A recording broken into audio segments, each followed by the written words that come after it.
Hey guys, so you should have line and shape and your title done now. So we're gonna go ahead and move on and finish up these bottom four. So if you haven't already, go ahead and pause the video right now and go watch the color video. So for color, I just want you to write the word color and then find a way to use the whole rainbow. So red, orange, yellow, green, blue, and purple. So you can do any kind of design you want, but kind of go from there. So go ahead and pause again if you're ready to do this. And then go ahead and watch the form video and the value video that should be on the Google Slides presentation that's here linked on your Canvas as well. So if you're ready to watch those videos, go ahead and pause now. Okay, so once you've watched the video, we're gonna go ahead and do this square. So I want you to write value in block letters and then show me a value scale.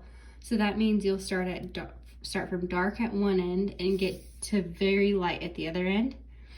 And we're gonna use form on this same box because form and value work together a lot. So you use value to show form.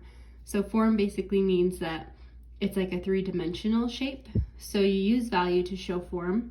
So then I want you to do a few different kinds of forms. So you can do a sphere, you can do a cube, you can do a triangle or a cone on this box. And then the background, I want you to start dark on the edges and then go light toward the center. So go ahead and pause and get that done. All right, so now you're gonna go and move on to texture. So if you haven't already watched it, pause and watch the texture video on the Google Slides.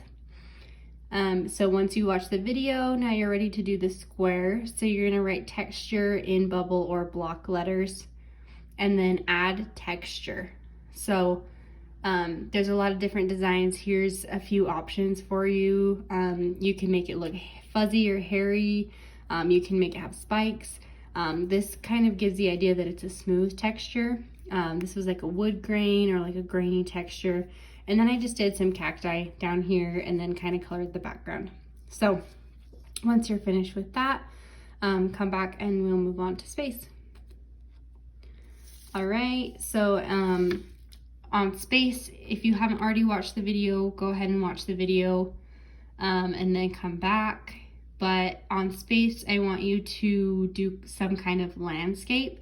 So here I just did some grass in the front with a little trail and then some mountains in the background. And then I want you to write the word space somewhere.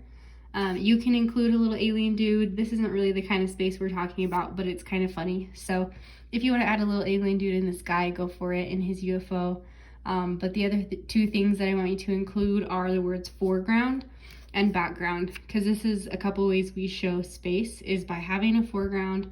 Sometimes there's a middle ground and then a background. So go ahead and get this square done and then we'll be good to go.